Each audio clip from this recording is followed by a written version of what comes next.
Hello and welcome to Living with Intention Live. I am April Wyatt, and I appreciate you being here with us today as we're going to be talking about listening beneath the noise. And for those of you who are unfamiliar with me, I'm all about somatics. I'm all about listening in, leaning into the body, because our bodies are amazing containers that hold everything for us. It really is. And so today's conversation is really rooted in wellness, that level where people never seem to think to look, right, beneath the surface.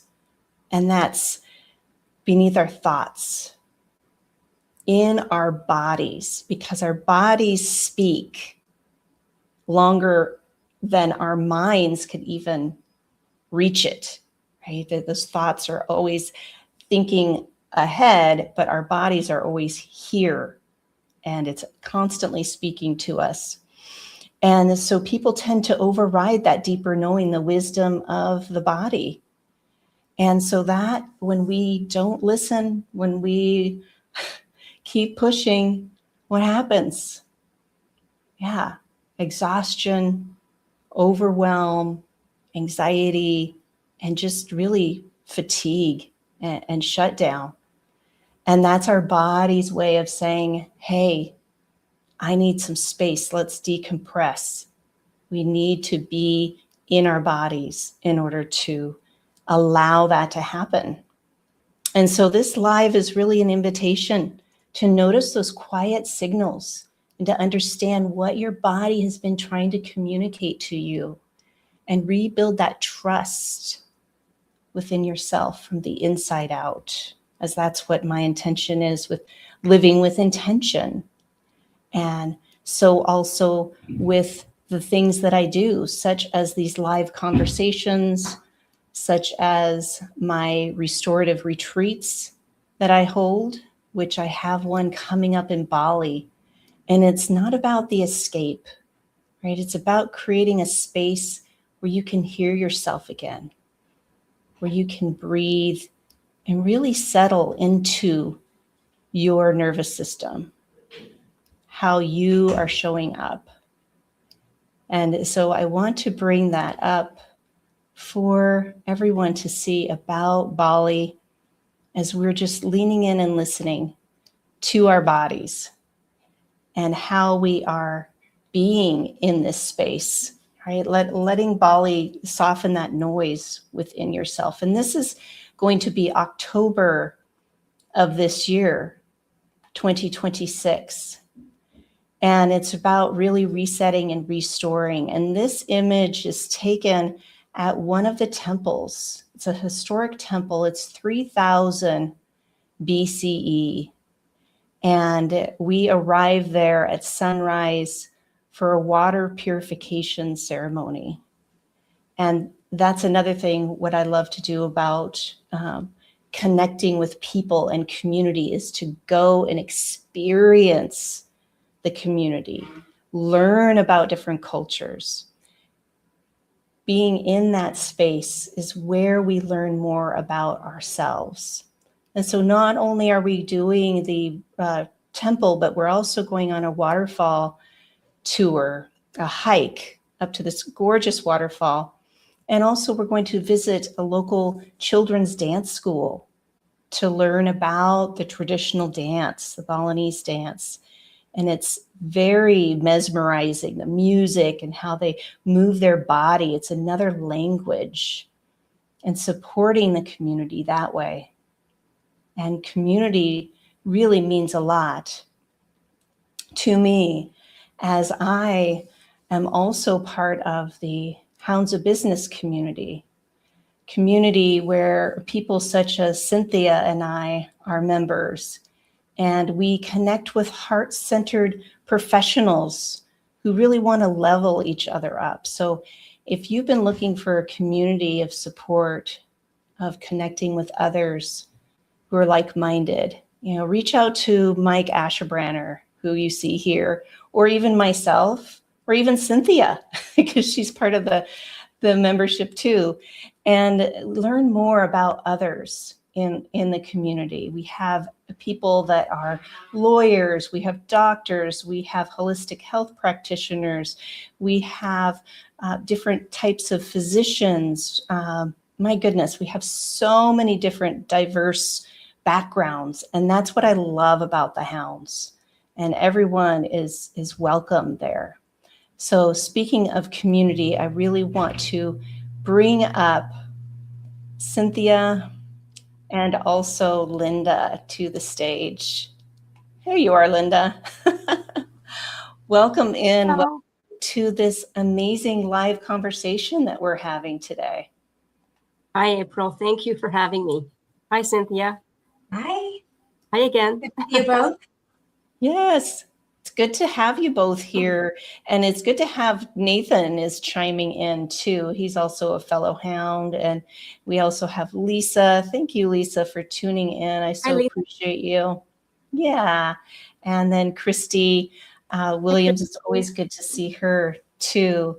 And Terry, thank you all. Yeah, it's wonderful to have people in here because we really are going to be talking about ways for people to understand how the body is responding, because we all have experienced some sort of trauma, some sort of dysregulation in our system.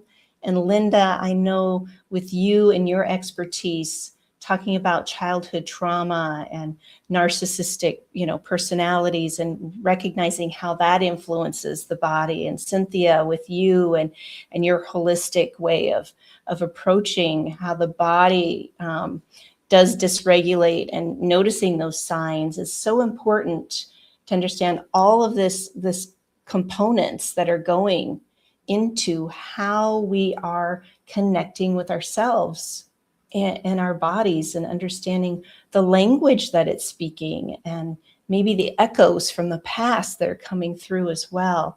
So before we get into this conversation, I'm so excited about this. Cynthia, how about you share a little bit about you and how you got into your practice? Sure. So I have a unusual background for being a health practitioner. I was in the, I was in the Navy for 9 years. Actually, that's where I didn't meet you, but we were co-located for years. We were located there at the same time. How crazy is that? It was just a hangar across from my husband's hangar. Over in Japan, was flying halos. Yeah, your husband worked with my husband. Way longer ago. That was like 20 years ago. Anyway, yeah, I started out in the Navy, so very go military life. Got out of the Navy, worked for international business development, and then left that and started working in real estate. Had a really lucrative real estate business for 10 years, and I was literally ready to crash and burn because I just had no self-care at all. And along the way, also, I had very close friends and loved ones suffer and die from cancer and other diseases, and things just weren't really making sense to me. I'm going, I just don't get it. Why is our healthcare getting better, but our overall health getting worse?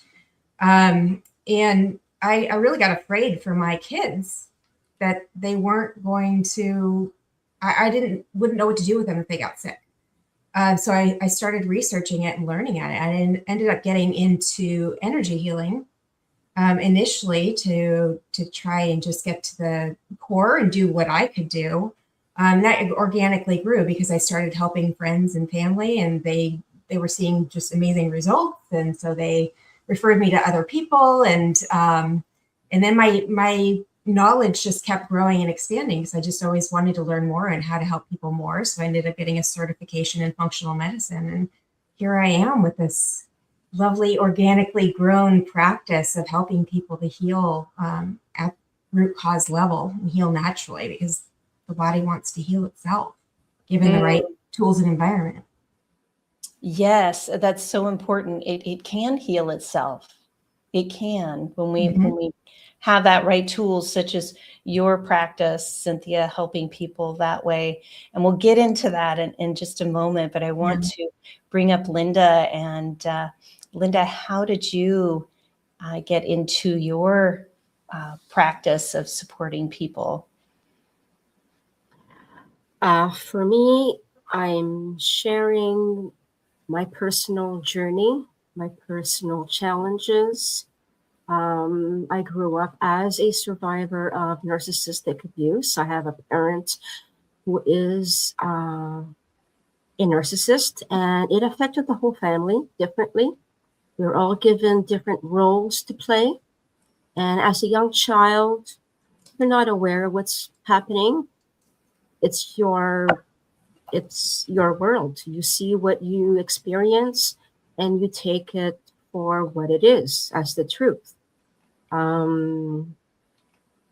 As I got older, I noticed cracks. I noticed the things that were not right. I couldn't put a word to it. I couldn't put a label to it. I just knew this wasn't right. It didn't feel right. I don't feel good in this environment. And so my mind was telling me something. My body was telling me something. And then later on in my 20s, I moved out and I discovered a whole new world. I felt calmer, better. Started making changes for myself. I started discovering who I was, what my preferences were. Every once in a while, I would go back to a learned behavior, and it didn't sit right with me. And I started asking myself, where is this coming from? And it's all part of the conditioning. And so this whole link, it follows you in every path. It follows you at school, in work, with your friends, in your relationships, because you're conditioned to behave a certain way and to think a certain way and to have certain viewpoints. And so for me, my healing journey worked. I'm still healing. There's no destination. There's no end point. I know who I am today, and I'm sharing that knowledge. I'm sharing that in my coaching. And clients come to me for guidance and support, and I offer that. I help them discover their voice, their opinions. We do a lot of groundwork. We do some breath work. So that's where the mind-body connection comes in. My focus mainly is on emotions and thoughts, because with this whole conditioning of narcissistic abuse, what ends up happening is that you end up losing who you really are. You're given so many boundaries and limitations that you can't step out of that role, because there's a what if, and then there's an or else, and you know what happens to you if you do step out of that role. And so the work I do is emotions, feelings, and I dig deep into having my clients rediscover their self, the self in quotes, the self, and why and how. And so I guide them through that. Yeah, it's such important work, as Jeremiah was acknowledging you, saying thank you for all that you do. We really appreciate you tuning in, Jeremiah. Yeah, offering that support for all of those who are tuning in with us, and Michelle too. So good to see you here also, Michelle Smith. Hi, Michelle. Yeah, we appreciate you as well. And it really does take that outsider, visual approach to kind of pinpoint things for people. As you said, Linda, so important that we just take it for what it is. We think this is truth. This is real. This is who I am, or this is because the physician said this, then this is why. Instead of questioning or seeking a little bit more deeper answers, within ourselves, or a second opinion about that. So I'm curious, what do you notice for the both of you when you're working with clients, that how can they get into that space of creating that pause to kind of reflect on what's happening, and what's the next steps for them? Because when they hear something or feel it in their body, and the body says, yes, this is what's happening, because that alarm system with the amygdala and the fight, flight, freeze, it just takes us right into there. And we truly believe this sensation and emotion is real, and we are going to be overwhelmed. We feel like we're going to die. We can't breathe, whatever that is. What space do you offer your clients to bring them out of that? Can you just give us a little insight, or maybe as you've worked with a client? Cynthia, do you mind sharing first? Sure. So, the first thing for clients who are in that space is just to allow them to be heard. I mean, you'd be surprised at how often I have clients who come to me and they've complained about certain things to their physicians, to their friends, or whatever, and they just get blown off. They said, "Oh, you just gotta be stronger. Create boundaries, do whatever," and they get all this advice, but they don't ever feel like they're heard and they're understood. And that's the first place. And beyond that, allowing them to understand that it's not their fault, that they're not alone, that they shouldn't beat themselves up or feel like they're be ashamed of themselves for feeling a certain way, or for anything that's happened in their lives. On a mental emotional level, it's important to help them to understand that humans get comfortable in their own chaos. Yes, they're comfortable in their own uncomfortableness. Yeah. So, someone can sit there and say, I don't want to experience this anymore. I don't like it. I'm uncomfortable. I'm unhappy. I'm anxious. And yet when they try to take measures to get out of that space, they end up right back in it, because being out of that space is actually, it's boring. It's uncomfortable in a different way. And it feels boring. Because they're not activating that adrenaline state anymore, which is a drug. Make no mistake, those hormones, those neurotransmitters are drugs that we become hardwired to experience. And when we deprive ourselves of that drug that we're habitually exposing ourselves to, even though we don't want to be there on a conscious level, we end up sabotaging ourselves and putting ourselves right back where we were again, because we're familiar with that chaos, right? We want to, it's the known for us. So making them aware of that self-sabotage and how they're bringing themselves back is the first step in breaking that program, is bringing that program to awareness. And of course, then there are physiological habits that we can do to help bring them out of fear. Because as you said, the fight or flight state, the fear state, keeps them from being able to listen beneath the noise, because they might be afraid of what they're going to learn. They might be afraid of what they're going to see if they actually look at themselves.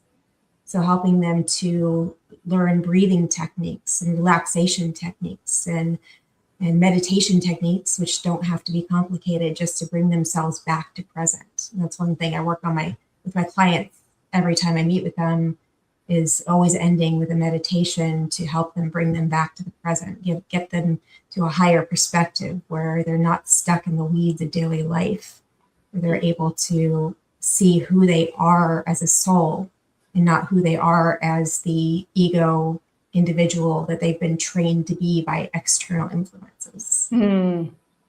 Yes, those external influences. Wow, you just said a whole lot there, Cynthia. I hope people listen to this again, because there is so much depth or even, of course, reach out to you to learn more. But what you just ended on really is a good segue into Linda and your expertise. So as you work with your clients, Linda, how do you get them into that space to pause and recognize what's happening with those, I try to keep limiting them in the beliefs, moment. those I systems? use specific. Yes, yes. I try to keep my clients in the moment. I ask questions that are specific to whatever it is that they bring up in the moment, and then we discover it together. Journaling also helps, and so I give homework. I give exercises for my clients to jot down their thoughts, journaling in the mornings and in evenings, and what was a small win, what was a trigger, and I ask them to analyze it. Where is this?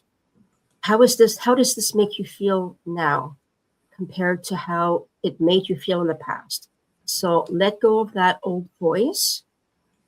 And so we work towards always making forward steps.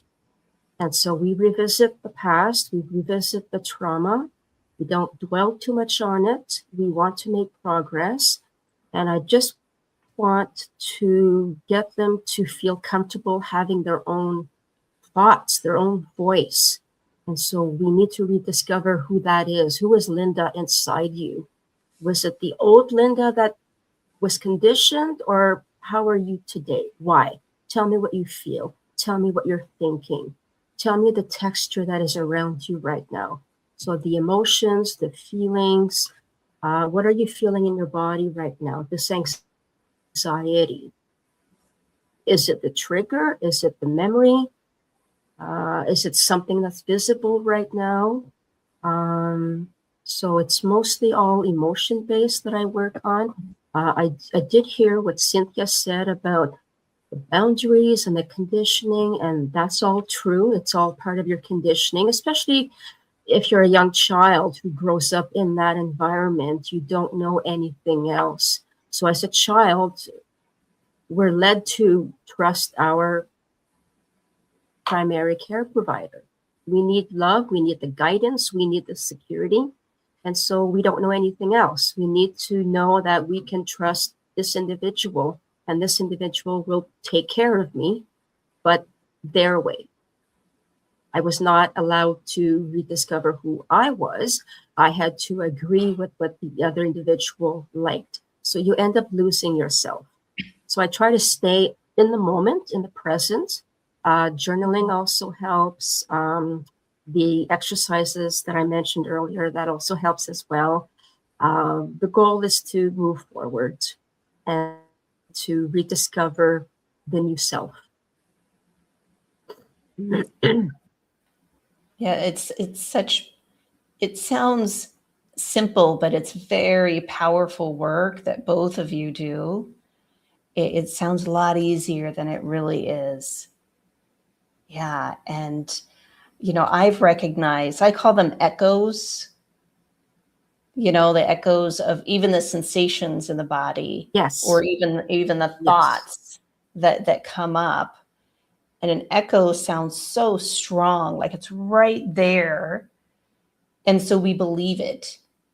But when we create that little space, the gap, as Cynthia and Linda, you both were talking about your unique ways and skill sets to do that, then it doesn't seem so scary or overwhelming, that it actually feels a little easier to approach. And having a safe person such as yourselves is so important. And that's what I've learned with the biodynamic breath work and trauma release system that I'm specialized in, is that safe container. When we feel safe, automatically, well, not automatically, depends, right, on what we're working on, but the nervous system can relax a little bit. It's like, oh yes, I can trust Cynthia. I might not trust myself right now, but I can put my trust in Cynthia and follow her guidance. Or I feel more calm working with Linda because of, separating those emotions and things by journaling it out and putting it on paper and being able to kind of weave through that in that way. Then I can see the patterns, because there are patterns. We are animals of behavior. Habitual behavior. Yeah. Try and brush your teeth with your left hand or your non-dominant hand. Do it. I'm telling you. And the feeling of it, it's like, this feels so weird, And I know that sounds kind of strange for me to relate what we're talking about with that, but it's the basics of that. Really, it is. It's true. We create programs, subconscious programs, and some of them may not serve us that well, but we do it on purpose subconsciously to make life easier. If there's something we do over and over and over again, it gets etched into our brain in a program that we just do automatically, and we just fall back into that program when, if we're brushing with our left hand and it's uncomfortable, I'm going back to my right. That's my program, Yes. It's so true. Yes. And so as you're talking about that, Cynthia, I'm curious, what patterns do you see as we're talking about patterns and how people explain the way their symptoms are, right? You kind of alluded to that in the beginning. What begins to shift when they finally trust that the signals of their body, right, has been sending and trusting in your process. How are you helping them to rewrite the patterns? Well, that's a bit of an open-ended question. It kind of depends on the person and where they are, right? And where they're ready to jump in and change. I mean, sometimes the patterns they're not even aware of them. And psychologically speaking, when you bring awareness of a pattern to the forefront, you are automatically making it eligible for change. Right? So just by bringing awareness to a pattern, it diffuses its power. It starts to diffuse its power. And it's not a matter of me saying, look, this pattern is happening in you. It's about talking to them and helping them to self-discover the pattern that they are in and how that was created. And not necessarily dwelling on events that made them that way. The other way, the other aspect that I think is important is to redefine their perspective on things. So we talk about things like narcissistic abuse or sexual abuse or, PTSD in the military or whatever it is. A lot of people look at those experiences and say, I want them to go away. I don't want to remember them anymore. They were horrible experiences in my life. And, they hurt me and I'm still hurting from this. And yes, acknowledge that they hurt you.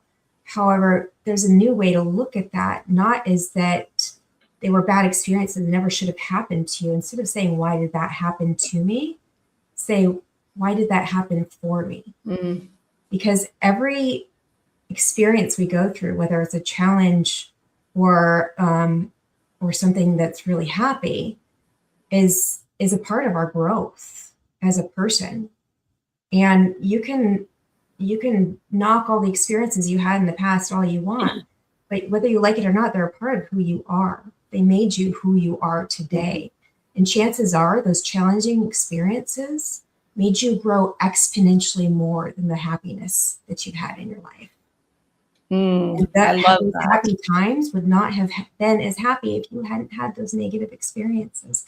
So sometimes we can reframe the way we look at our experiences to have appreciation for how they have become a part of us, and we can integrate that into who we are instead of trying to excise it. Yes, I think that's a very, very good point, Cynthia. People want to forget, they want to push it away, they want to lock it in the closet, burn it, get Yeah. get rid of that. But actually, I found working with my own clients and my own self, right? When we lean in and listen and trust that there's something to be learned, and meeting those parts of ourselves, even though it's challenging to get to that Mhm. space. Once we're in that, it's like, oh my gosh, I wish I would have done that sooner. What was I so afraid of?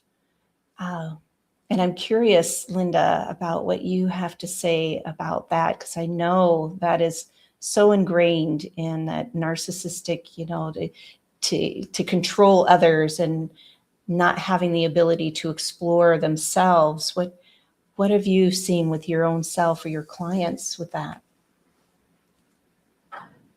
Uh, they believe the label that was given to them. They were not loved, not needed. They were not intelligent. They're useless. They have low self-worth. They're good for nothing, That's what they etc., were told, etc. correct? Yeah. That's what they were told, to stay small, to stay Mm. dependent on the narcissist, to not grow, to not become whole, happy, successful, competent. That would have been a major threat to the narcissist. They would have lost control and ownership of you, and so they gaslight you. They criticize you. They put you down. They push you away. They bring you back in. They create a lot of confusion, and that confusion, it goes deep. We feel it. We feel it in our bodies. We feel it up here, and we live in that fog of confusion. It never goes away, and it follows you in all paths. So the work that I do is I try to rediscover. I want them to rediscover their self-worth, and I tell them that they're good, they're beautiful, they're loved, they have skills, they are intelligent. And I question their self-doubts. I let them bring up a few points from the past, and then we explore it further. And so I really want to hear their voice. I want them to tell me that they can speak to me. They're upset about something. I want to hear it. They disagree with something.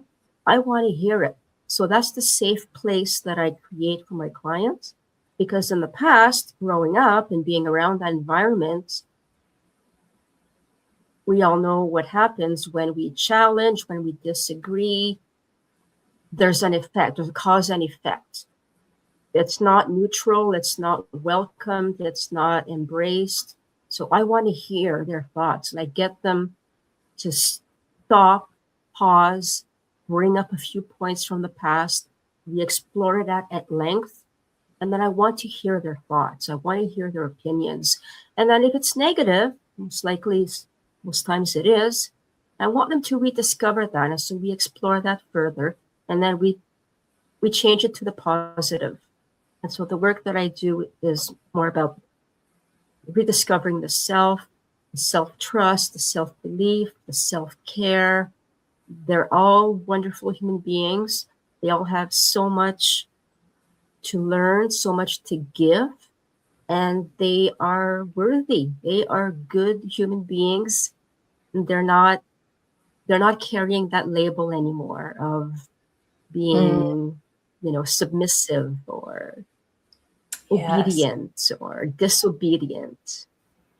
Yes. So we change the Yes. label. The label changes. It's small steps. From the label, we change the inner self. And that's the next, as you're talking about this is the That's the next question I step. have. Yeah. Yes. And what does that look like when they start, right, rebuilding that self-trust? What does it look like, and At first, it looks unfamiliar. Mhm. At first, it looks uncomfortable. It looks unfamiliar. It feels unfamiliar. And then we discussed that further, and I asked why, and I know why, but I want to hear it from them. And so I take them past that self-doubt, that self putting themselves down, making themselves smaller, and I give them exercises, homework, and then I check in on them, and then they'll give me the feedback, and I think, good, awesome, A plus. Let's keep going. Next week we'll discover this. We'll talk about this more. What do you think about that?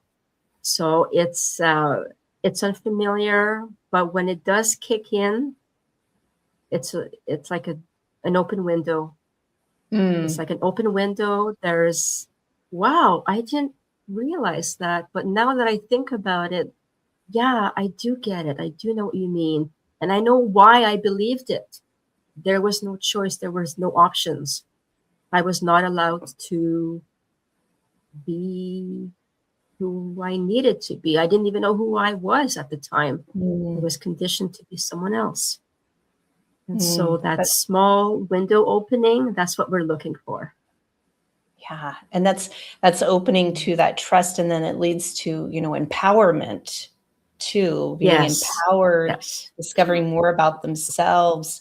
And Cynthia, as you work more on the clinical side, I'm really curious about how people do, and this is about empowerment too, right? With their health and their wellness. And as you help people, with the biological aspects of markers and things that are happening within their body, can you just kind of break that down for us to what that looks like and the how that shifts for your clients to feel more empowered about their own health and wellness in the process?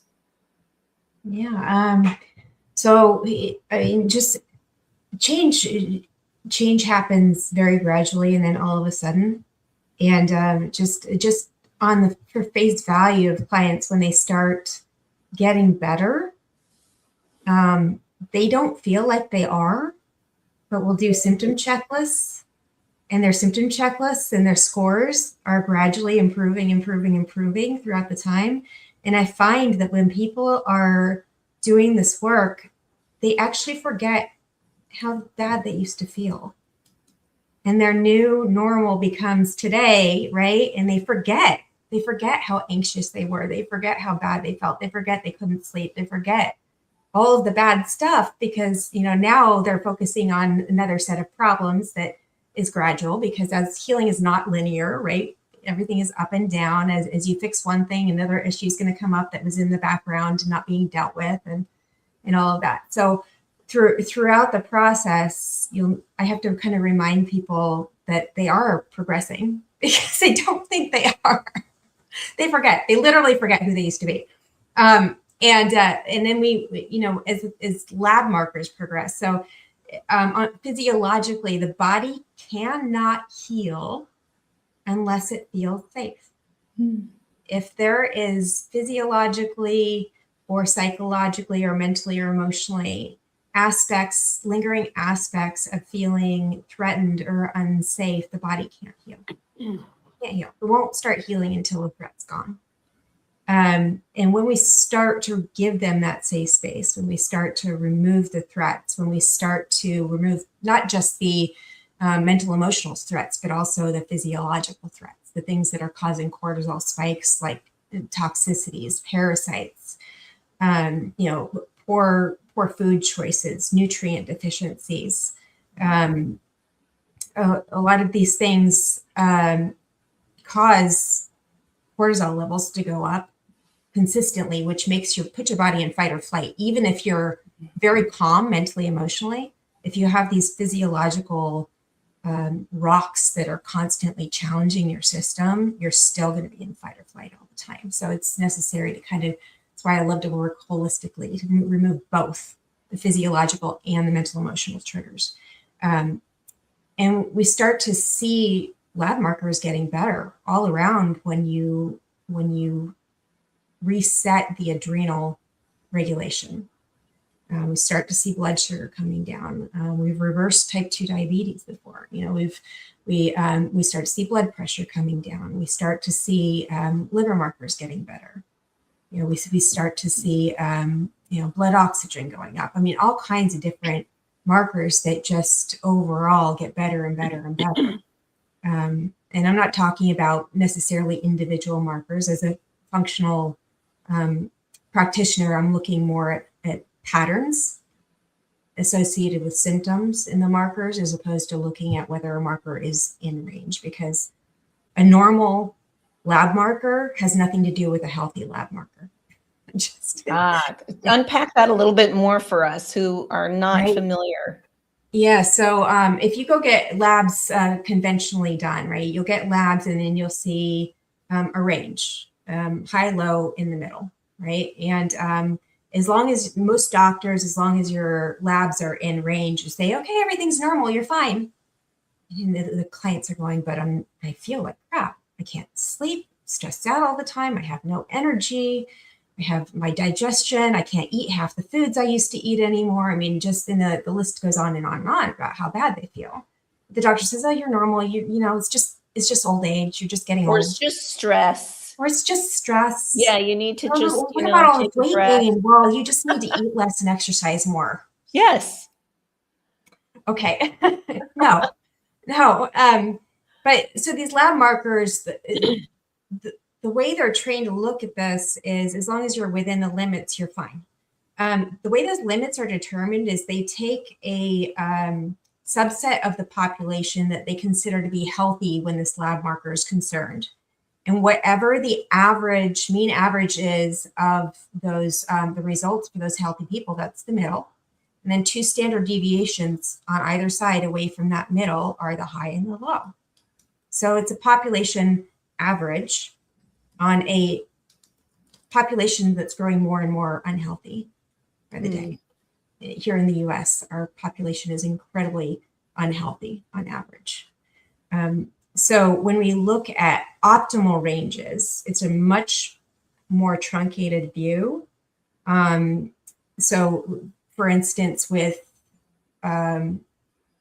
nutrient markers, typically a lot of the nutrient markers in optimal range is in the upper third of the typical reference range, as opposed to in the middle. For magnesium is one that almost everyone has suboptimal levels of. Over 70% of the population has suboptimal levels of magnesium, which is responsible or involved in over 300 different chemical processes in the body. Wow. Right? And most people will say, oh, well, I'm middle of the range on magnesium. I'm fine. Oh, no, you're not. No, you're not. You need to be at the upper end of that range to be functional. Right. So looking at these markers and looking at not just individuals, but I'm also looking at patterns across markers to see where markers are trending and where the things could be improved for that individual. Right. A set of markers for one person might be optimal, and it might be suboptimal for another person, depending on who they are, the way they live, what their symptoms are. It's a big picture aspect. So that's a lot of words for a short question. No, I appreciate you unpacking that for us, because, there's a lot of talk about health. And just as you said, the doctor says, oh yeah, you're right in the middle range. And yet you're still feeling this depletion and or overwhelm and things of that nature. And it's really important to understand what's happening biologically too, and mentally and emotionally. And so I have just one more question for both of you, because we are wanting to talk about, wherever we go, there we are. So whether we're at work, whether we're out in the world, whether we're at home, these are all affecting us. So Linda, as you talk about recognizing, the echoes, as I said, about traumas from childhood and how they come forward, and working in the workforce, wherever a person is. I don't care if you're past military, if you're a lawyer, or if you're a teacher, whatever that is, it's still going to influence you and your behaviors. And so what are the key components do you notice with your clients of what comes up for them when they are in a work environment and they're being, I say activated, I don't use the word triggered anymore, because it's activating the nervous system. It's signaling something in the mind and the brain. So what are those? What do they notice? What's happening for them? Many symptoms, emotional and physical. There's exhaustion. There's overpleasing, overgiving, overthinking, worrying,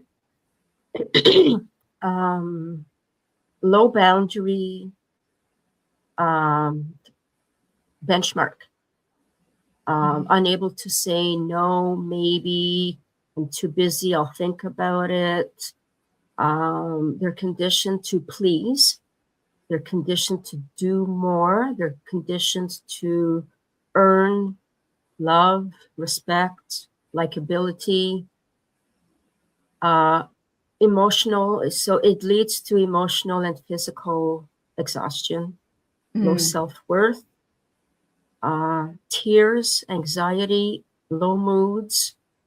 And so we look at that, and I offer tips on how to create soft boundaries, how to say a soft no, like what would not that a look harsh. like? Give us. What does it look like? Yeah, for people who are watching right now and they're recognizing, going, oh my God, that's what I do. And I don't have those soft boundaries. How can you give them a little tip of getting that soft boundary set up for them? I tell them to pause, and I tell them to buy some time. It's a yes, maybe I'll think about it and I'll get back to you. And that's perfectly okay. And so I teach them that it's okay to say no, gently. It's okay to think about it. It's okay to say, I'm busy right now. I might show up. I might be there, but I'll stay for a little while and then I will leave. So that's powerful for a survivor, because we're taking them out of the conditioning of the immediately saying yes, because in a narcissist's mind, everything is urgent. You must do what I need, otherwise I'll get angry and I'll insult you and do this and do that. And so we learn. And so I tell them to pause, and we go through some exercises, and it's okay to say, maybe I'll think about it, I'll get back to you, or a soft no, or to walk away from a conversation that is unfavorable, walk away from an environment that gives you the feeling of activation, like you just said, to step away, to self-care, to go for a quick walk, to excuse yourself and go to the ladies' room, pause, wash your hands, give yourself some time. Yeah. Recognize the radar, recognize the triggers, recognize that this doesn't sit well with you, because this is the new you. You're recognizing something that was conditioned for you to accept. You're conditioned to accept it. So we walk away from that. And I really appreciate you breaking that down for us, Linda. And it sounds like you having that conversation is giving them permission to set those boundaries, to say, I can say, let me get back to you. And you're not giving that direct answer right away, because then that keeps us in that fight, flight, freeze, fawning mode. And that's so important. So thank you for unpacking that a little bit for our audience today about those soft boundaries, because, we can say no. No is a complete sentence. And I do have a question. I guess Deborah Jackson, Hello, Deborah, my friend. She is asking Cynthia a question to speak to CRP. Are you familiar with CRP? Are you talking about C-reactive protein, Deborah? I don't know. Let's say she is. Because I don't know if she's going to respond. Well, I know C-reactive protein has been kind of like a hot topic, trendy marker that's been going around to evaluate heart health recently. I'm not a big fan of C-reactive protein as a marker, actually. Okay, I thought she was answering my question now. Because Deborah, give us a little bit more about CRP. Are you talking about give us a little bit more information on that, Deborah, so Cynthia knows she's answering the right question. So go ahead and continue. It is C-reactive protein. The problem with C-reactive protein as a diagnostic marker for heart health is that it's a transient marker. And what that means is when your inflammation initially goes up, CRP will also go up. But then as your body starts to deal with the issue, even though you still have inflammation.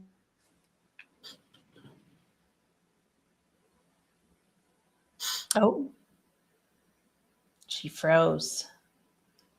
This is what happens with live conversations. Oh, so Cynthia will be back in just a moment. She was getting into that CRP, which I have no idea what that is. And Deborah, thank you for asking that question. I'm curious about it now too. Yeah, so There you are. There you are. You for a second. Yeah, you froze a little bit. Oh, no. Okay. That's okay. I don't know if I finished the thought there before I froze. I don't think you did. You were talking about the inflammation. Yeah, I was saying it's CRP, C-reactive protein is if you test it and it's low, it doesn't mean the inflammation is gone. It just means the CRP is back down because it's a transient marker. It only goes up when your inflammation initially goes up and then it goes back down. So it's there are other markers that are better to test ongoing inflammation. Okay. Yeah, pausing for effect.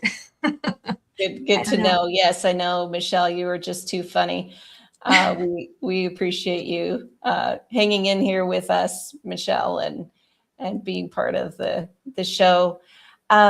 So before we leave, and people receiving your contact information, as you're thinking about back to this topic of, listening beneath the noise and trusting what your body knows, what last little tip do you have for our listeners or viewers that will be watching this later? Just something maybe that, it was what Deborah was asking. So thank you for answering that, Cynthia, about that. I hope that you got that, Deborah, even though she paused for effect. Yeah, I'm sorry about that. I don't know. No worries. It happens. So at least people know we're live, right? Yeah. So what last tip can you give our viewers today? Yeah, Linda? Healing is possible. You are not the label that you were given. You were living in a fog environment. You were erased to make someone else happy. You can rediscover yourself. You are loved. Yes. That's all that's needed to remember that we are valuable and that we are loved and we are love, and being able to create those ripples. So thank you, Linda, for that. And how can people connect with you? I'm on LinkedIn. You can connect and follow me. You can also subscribe to my newsletters. They're published every week. Oh, I enjoy Linda's newsletters immensely. And you also talk about grief as well, don't you? I do. Grief during any holiday Grief is not only the loss of a loved one that's exterior to you, it's also the grief, the loss of your identity, your past, your life, your upbringing. And that's also trauma that we carry. And it affects you and your job and your life and your relationships and your thoughts. So there's different levels of grief. And so I delve into that as well in my newsletters. Send me a DM, say hello. I'm available on LinkedIn. Thank you so much, Linda. Thank you for being here and contributing to this stone soup of collective consciousness, I call it. Yeah.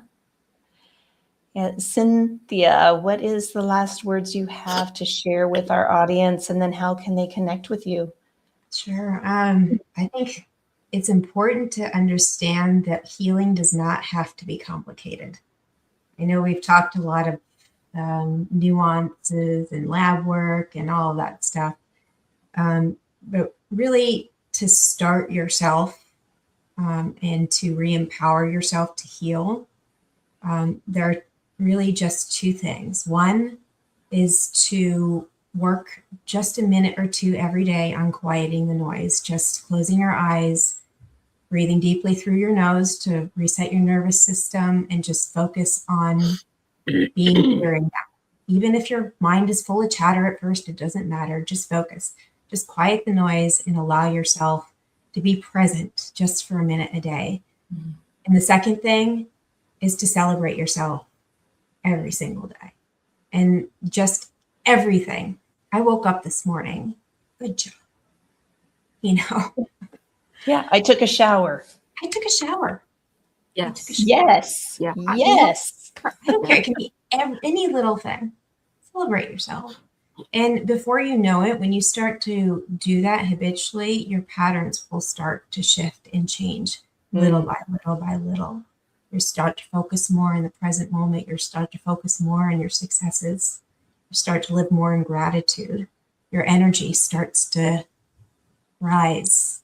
You become higher vibratory frequency. And the higher we vibrate, the more protected and safe we are. And that's counterintuitive to most people. Most people shrink when they feel threatened. But when you expand, you're actually very well protected. So it doesn't have to be complicated. Just do something little every day. Baby steps. Doesn't have to be big. Just keep going. That's all it takes. A minute a day. Thank you, Cynthia. And how can people connect with you to learn more about you? Sure. So my website is crescentholistic.com. You can always connect with me there. Schedule a free consultation if you like. I'm also on LinkedIn at Cynthia Fluck. So you can connect with me there, send me a DM.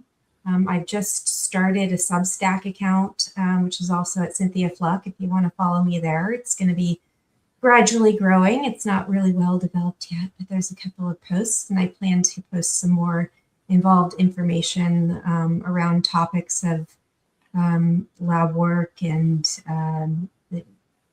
symptoms and how our bodies are actually working counter to what mainstream trains us to believe. So, I want to really empower people to understand a little bit better what's going on in their bodies.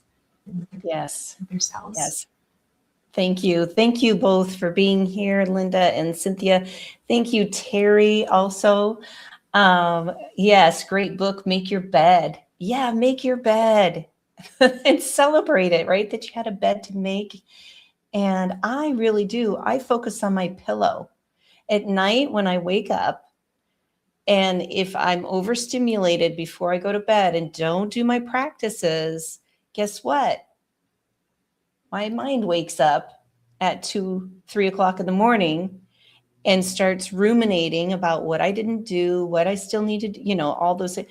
I focus on my pillow and I hold that pillow and I feel it, and it's so soft and it feels good and comforting. And I breathe, I literally breathe all the way down to my feet, that beautiful, comforting feeling. And then the next thing, the alarm goes off. So it really is about putting our attention on our intention, as that's what I'm all about with living with intention. And you two beautiful souls coming on here today, I had no doubt that this would be a wonderful conversation as you balance each other out so well, helping Thank you. people to understand that, yes, there is noise happening, but how are you leaning in and listening? How are you recognizing that it's just the echoes?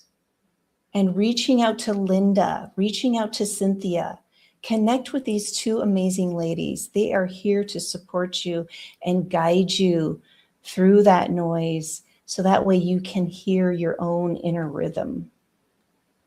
Yeah. So thank you both again for being here. Thank you so much, April. Yes, and I hope everyone breathes a little easier, and remember that I'm here as well to support you somatically. If you're curious about the Bali retreat, please DM me. I only have 5 spots left, and those are probably going to go quickly because we have some Australia people that are anyway. Please reach out to me if you're curious about that. And until next time, keep living with intention, my friends. Be well.